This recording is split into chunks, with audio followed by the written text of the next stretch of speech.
नमस्कार, मैं हूं बलभद्र राय और आप देख रहे हैं MPCG एक्सप्रेस।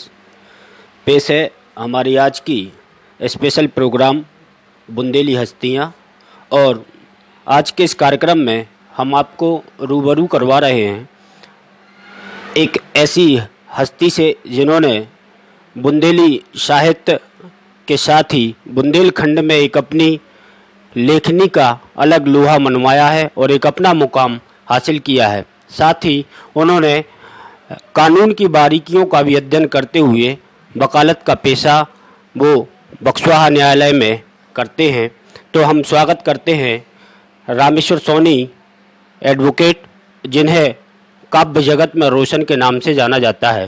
स्वागत है वकील साहब। धन्यवाद आदरणीय। मैं आपसे जानना चाहूँगा जी, कि कानून की बारीकियों के साथ इस काव्य जगत में आपकी जो रुचि है वो किस प्रकार से जागृत हुई और कैसे आप इन दोनों चीज़ों को का समावेश कर सके। से उनका प्रसारण भी हुआ है।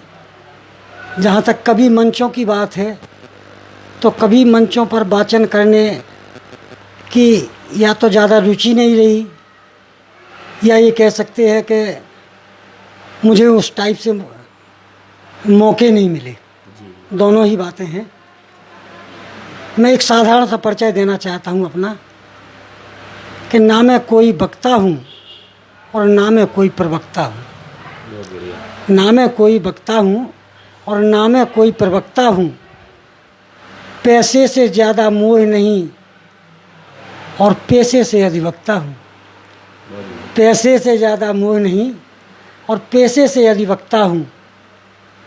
बक्सवाहा में रहता हूँ, बक्सवाहा में रहता हूँ।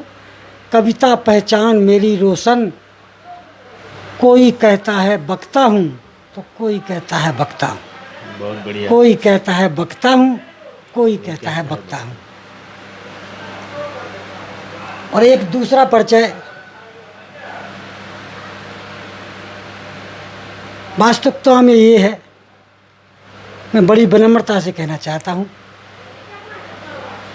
कि ये कलम हमारी भक्ति है, कविता मन की अभिव्यक्ति है।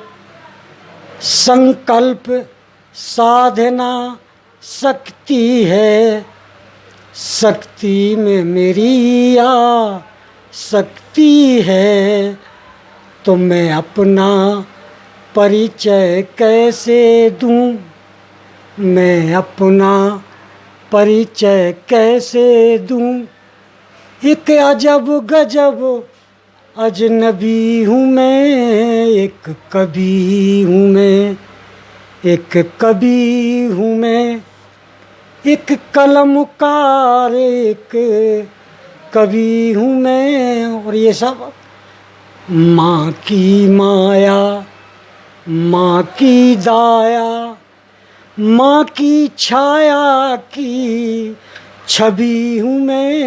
एक कवि हूँ मैं, एक कवि हूँ मैं। एक कलमकार एक कवि हूँ मैं, एक कवि हूँ मैं। जहाँ तक मेरे कार्य क्षेत्र की बात है तो मैं क्या, कोई भी कवि हो उसका कार्य क्षेत्र बड़ा विस्तार वाला होता है। कहना चाहता हूँ कि कैसी खुशियाँ और कैसा शोक, कैसी खुशियाँ और कैसा शोक, भंडार भाव के भरे थोक। किसी भी विषय पे कैसी खुशियाँ और कैसा शोक, भंडार भाव के भरे थोक। है अलग मेरा कल्पना लोक, हर राह चलूं बेरोक टोक। और पहुँच जाऊं मैं, पहुँच जाऊं और जाकर पहुँचूं वहाँ तलक, अरे जब जहाँ न पहुँचे रवि हूँ मैं, एक कवि हूँ मैं, एक कवि हूँ मैं, एक कलमकार एक कवि हूँ मैं, एक कवि हूँ मैं। बस ये परिचय है मेरा। शब्दों का जो तालमेल सामंजस्य आपने बनाया है, तो उस पे मैं चाहूँगा सोनी जी की वर्तमान जो परिस्थितियां हैं उसमें समसामयिक हर कवि की एक सोच होती है कि त्वरित रूप से एक रचना वो लिखते हैं। तो वर्तमान का जो समय है जिसमें मानव त्रासदी के रूप में एक कोरोना वायरस पूरी दुनिया को अपनी चपेट में लिए हुए है, तो कोरोना वायरस से संबंधित कोई रचना, त्वरित रचना जो आपकी हो, ये आपके शब्दों में कोरोना की पहचान हो, लोगों को उसमें कोई मैसेज जाए, ऐसी कोई रचना आपके माध्यम से। रचनाकार वही है बलभद्र जी जो समसामयिक विषयों पे अवश्य लिखे। एक कवि ही दुनिया में ऐसा आदमी है कि जिसको भूत, वर्तमान एवं भविष्य तक के मामलों में छूट दी गई, या ये कहीं से कृपा है उसके पास। कवियों कहते हैं ना कि झूठ ना हो कवि की वाणी। वैसे भी कविवर जो होते हैं सरस्वती स्वत कहलाते हैं। हाँ हाँ, बिल्कुल बिल्कुल। तो कहना चाहता हूँ कि ये कोरोना काल की जिस बात पर बात कर रहे हैं आप, ये वास्तव में बहुत बड़ी भयावह स्थिति है। पूरा देश, पूरी दुनिया आज इस संकट के दौर में है। तो ऐसा हो नहीं सकता कि एक कवि इन सब बातों पे अपनी कलम न चलाए। मेरे मन में भी कुछ उद्गार उठे हैं, आज मैं उन्हें प्रकट करना चाहता हूँ। उसका एक और कारण है। मैं एक बात और कह के और फिर कोरोना पे आऊँगा कि कवि के अंदर सारे भाव होते हैं। मैं भी अपनी बात कहना चाहता हूँ कि मेरे मन में अनुराग भी है, शीतलता है और आग भी है, सरगम सातों स्वर राग भी है और रोशन एक चिराग भी है। तो अनुमानों का आईना हूँ, अनुमानों का आईना हूँ, अनुभूति का अनुभवी हूँ मैं, एक कवि हूँ मैं, एक कवि हूँ मैं, एक कलमकार एक कवि हूँ मैं। तो एक कवि होने के नाते मैं अपने मन के उद्गार कोरोना पर रखना चाहता हूँ और कहना चाहता हूँ सभी से कि अब जाने किसको हंसना है। अब स्थिति को देखकर कह रहा हूँ कि अब जाने किसको हंसना है और जाने किसको रोना है। अब जाने किसको हंसना है और जाने किसको रोना है। सारे संसार में फैल गया कोरोना ही कोरोना है। सारे ही संसार में फैल गया कोरोना ही कोरोना है। और आज सारे विश्व के बड़े बड़े देश फंसे हैं जो अपने आप को सुपर पावर कहते थे और दुनिया को डराते थे भी, आज खुद डर गए हैं। तो उनसे भी एक बात कहना चाहता हूँ इस मौके पे कि दुनिया को डराते थे जो भी, दुनिया को डराते थे जो भी, कभी अणु कभी परमाणु से, दुनिया को डराते थे जो भी, कभी अणु कभी परमाणु से, अब खुद डर करके बैठ गए छोटे से एक विषाणु से। खुद डर कर घर बैठ गए छोटे से एक विषाणु से। संक्रमण प्रभावित आज हुआ, संक्रमण प्रभावित आज हुआ, दुनिया का कोना कोना है, सारे संसार में फैल गया कोरोना ही कोरोना है। तो बड़ी विषम परिस्थितियां हैं, और इन विषम परिस्थितियों में मैंने भी अपने कवि का एक दायित्व पूरा किया है। एक रचना आप सभी के समक्ष रख रहा हूँ, शायद आपको पसंद आए और सभी को उसमें कुछ ना कुछ मिले, प्रयास मेरा ये।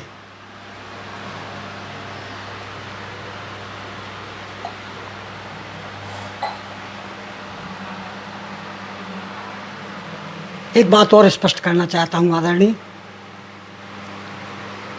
नहीं मैं हास्य रस वाला, नहीं मैं वीर रस वाला, नहीं मैं हास्य रस वाला, नहीं मैं वीर रस वाला, गमों के गीत लिखता हूँ, मैं हूँ गंभीर रस वाला। गमों के गीत लिखता हूँ तो मैं हूँ गंभीर रस वाला।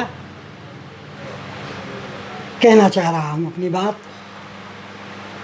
कि हम इस समय क्या करेंगे, क्या कहेंगे, ये आपके सामने है। फैला एक वायरस चीनी, जिसने सबकी खुशियाँ छीनी। फैला एक वायरस चीनी, जिसने सबकी खुशियाँ छीनी। सच्चाई है यही जमीनी, सब कहते हैं सच्चाई है यही जमीनी, कि ये चाल चीन ने चली कमीनी।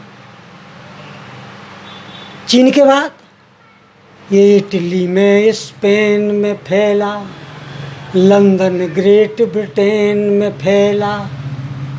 ये पहले प्लेन में फैला, चेन में फैला, प्लेन में फैला, ट्रेन में फैला, ऊपर बना बना कर चैन में फैला, बना बना कर चैन में फैला। फ्रांस फंसा है, फंसे हैं रूसी। जो अपने आप को बड़ा देश कहते हैं वो सबसे पहले फंसे। ब्राह्मण देखें आप, ये वीटो पावर वाले हों, सुपर पावर वाले हों, ग्रेट पावर वाले हों, तो कहना चाहता हूँ कि फ्रांस फंसा है, फंसे हैं रूसी, चारों ओर छाई मनहूसी। बात करें सब दकियानूसी, सब कहते हैं मेरे पास दवाई है, मेरे पास दवाई, मेरे पास दवाई है। आज तक कोई इतना विकल्प नहीं मिला विकल्प, सच्चाई यही है। तो कहना चाहता हूँ कि फ्रांस फंसा है, फंसे हैं रूसी, चारों ओर छाई मनहूसी। बात करें सब दकियानूसी, बिखर गई सबकी जासूसी। जर्मन हो या हो जापानी, सबके सर से गुजरा पानी। हिंदुस्तानी पाकिस्तानी, हम भी नहीं बचे हैं। हम कहते थे कि भारत में नहीं है, भारत में नहीं है। आज भारत जहाँ से पैदा हुआ उससे ज़्यादा संक्रमित हो गया, सच्चाई है। स्वीकार करें, सावधानी और सजगता से इस बात को लें सब लोग, मेरा निवेदन है। हिंदुस्तानी पाकिस्तानी, ईरानी या हो ईरानी, अफगानी हो या अफ्रीका, सबका चेहरा हुआ है फीका। नहीं किसी के पास है टीका, या खोज न पाया कोई भी टीका, सबसे बुरा फंसा अमरीका। बिल्कुल। इतनी बड़ी मुसीबत आई, हल ना कोई दिखे स्थाई। सब लड़ रहे हैं हवा हवाई, नहीं किसी के, या खोज न पाया कोई भी टीका, सबसे बुरा फंसा अमरीका। बिल्कुल। इतनी बड़ी मुसीबत आई, हल ना कोई दिखे स्थाई। सब लड़ रहे हैं हवा हवाई, नहीं किसी के पास दवाई। तो भय का वातावरण बना है, भय का वातावरण बना है, दुनिया है भयभीत लिखेंगे।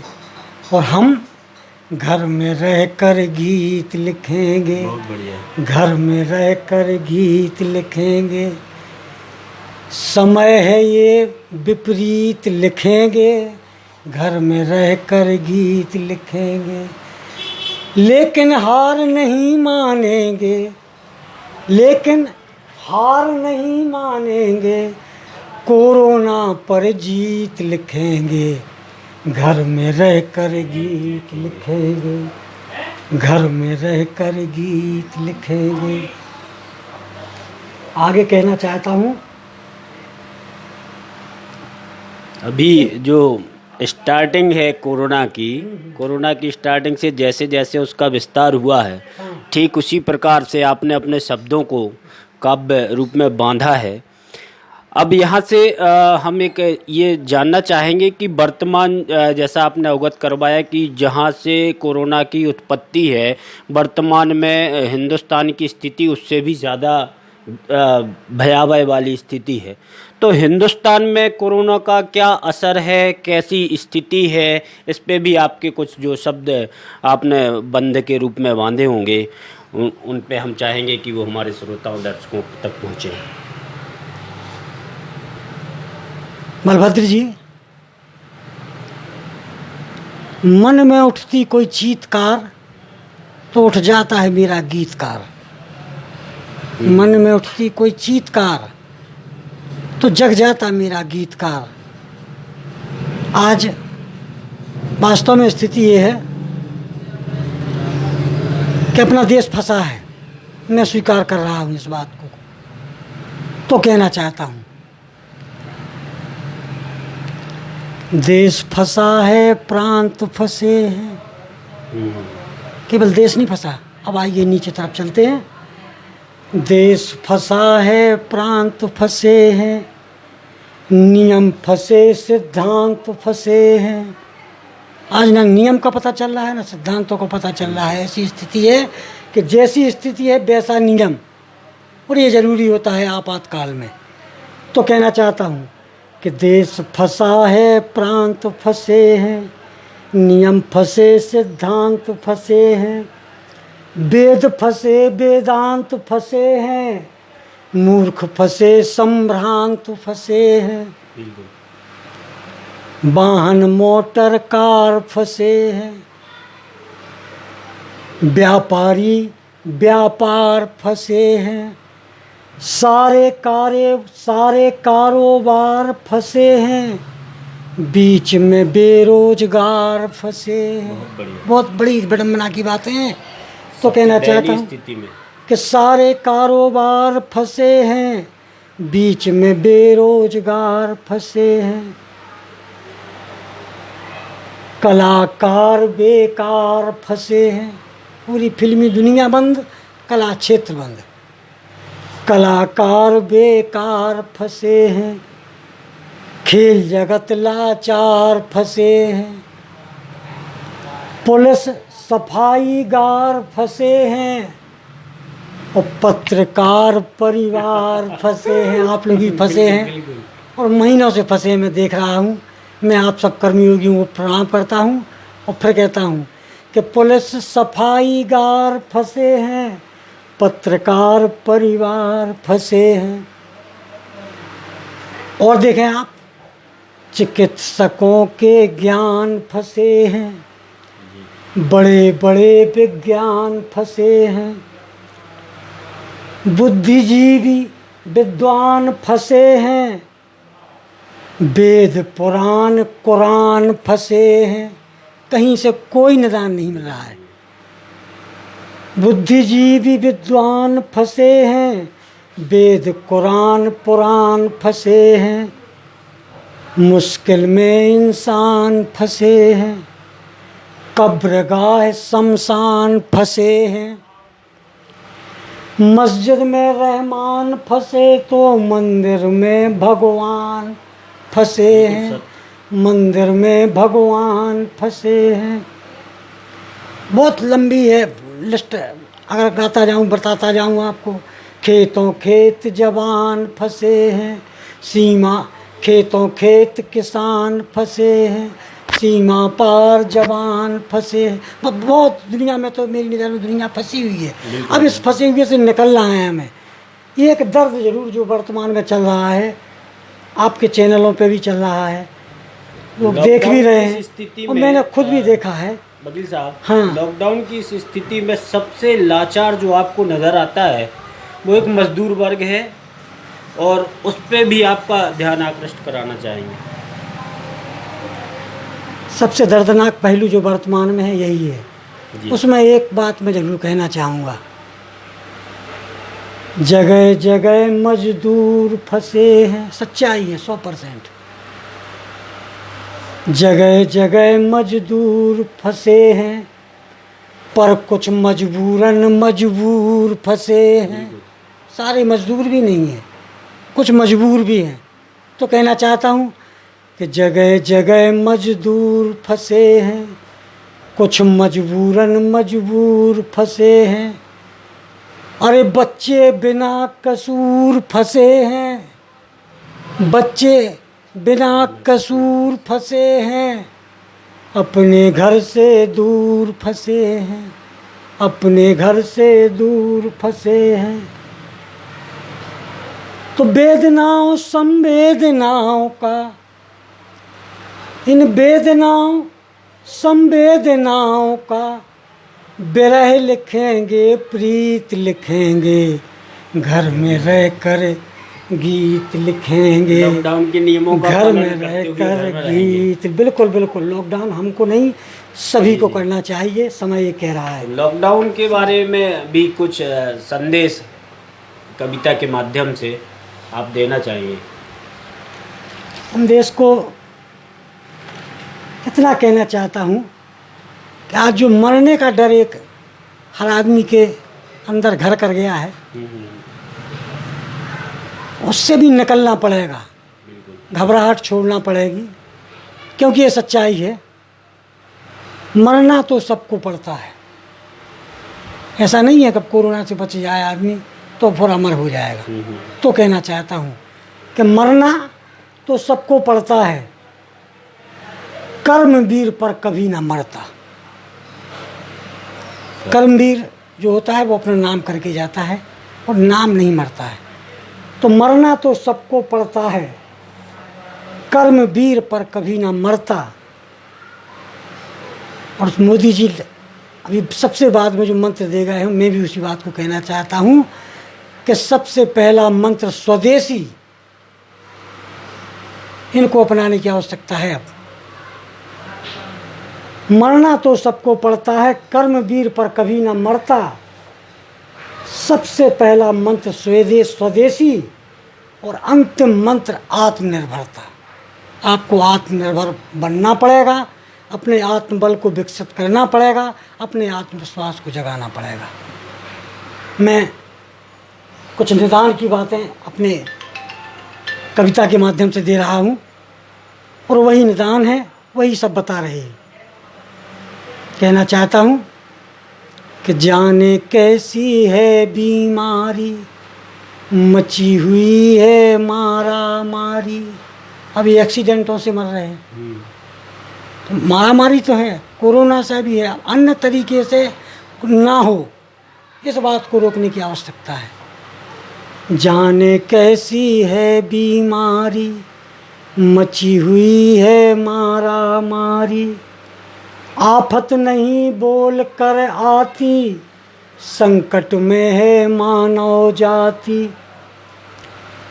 पर दुख आते हैं सुख आते हैं, मानव के सन्मुख आते हैं। समय चक्र ये चलता रहता, वक्त है वक्त बदलता रहता। ऐसा भी नहीं रहेगा, वक्त है वक्त बदलता रहता। किसको हंसना किसको रोना, किसको हंसना किसको रोना, पूछ रहा सबसे कोरोना। वर्तमान स्थिति ये है। तो अभी एक तरफ है कब्र सामने और एक तरफ है सब्र सामने। ये हमें आपको निर्णय करना है। एक तरफ है कब्र सामने, एक तरफ है सब्र सामने। तो कहना चाहता हूँ, कैसे बच सकता है ये भी आदमी पे ज़्यादा निर्भर करता है। बिल्कुल बिल्कुल आदमी पे ही निर्भर के है, माध्यम से अब आदमी पे ही निर्भर है। और हमारे देश के मुखिया, हमारे देश के बुद्धिजीवी सब कह रहे हैं कि अपने अपने घर पर रहिए, खुद रहिए, औरों से कहिए। एक बात मोदी जी ने की थी कि हमें सोशल डिस्टेंसिंग तो रखना है, लेकिन इमोशनल डिस्टेंसिंग नहीं रखना। इमोशनल डिस्टेंसिंग नहीं रखना है, हमें भावनाओं से जुड़ा रहना है, हमें जो बीमार हैं उनसे उनकी मदद करना है, हमें एक उनसे ऐसा भाव नहीं बनाना है कि चूँकि आज अब ऐसा दौर है। तो मैं फिर कहना चाहता हूँ कि अपने अपने घर पर रहिए, खुद रहिए, औरों से कहिए, सबसे मिलिए हंसते हंसते, पर हाथ जोड़ कर करो। कहता हूँ कि जिस दिन मानव जाग जाएगा, स्वयं वायरस भाग जाएगा। कठिनाई के दिन बीतेंगे, कोरोना से हम जीतेंगे। कठिनाई के दिन बीतेंगे, कोरोना से हम जीतेंगे। अंत में माननीय प्रधानमंत्री मोदी जी को जरूर एक लाइन में धन्यवाद देना चाहता हूँ। इस भारत माता को धन्यवाद देना चाहता हूँ। अपनी बात समाप्त करना चाहता हूँ कि धन्य प्रधानमंत्री मोदी, धन्य है भारत माँ की गोदी। आज हमारी जिम्मेदारी हमें लगता है विश्व में सबसे ज़्यादा है। हमने शुरू से नारा लिया है कि कोरोना से हम जीतेंगे। बिल्कुल। तो हमारी जिम्मेदारी बनती है कि हमें कोरोना से जीत कर दिखाना है। तो धन्य प्रधानमंत्री मोदी, धन्य है भारत माँ की गोदी। रोशन विश्व गुरु बनने की, रोशन विश्व गुरु बनने की, हम गाथा परम पुनीत लिखेंगे। घर में रहकर गीत लिखेंगे, घर में रहकर गीत लिखेंगे। समय है ये विपरीत लिखेंगे, हम घर में रहकर गीत लिखेंगे।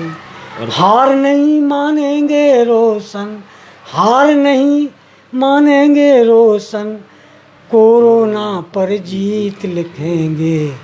घर में रहकर गीत लिखेंगे, घर में रहकर गीत लिखेंगे। बहुत ही सुंदर शब्दों का संयोजन, घर में रहकर जीत लिखेंगे।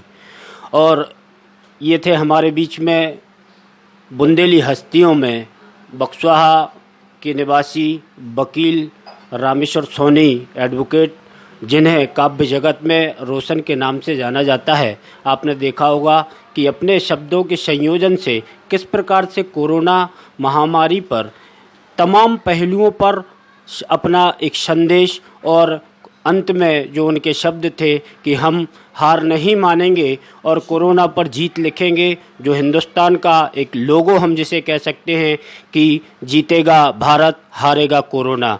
और हम फिर मिलेंगे आपसे अगले हफ्ते किसी नई बुंदेली हस्ती के साथ। तब तक के लिए नमस्कार।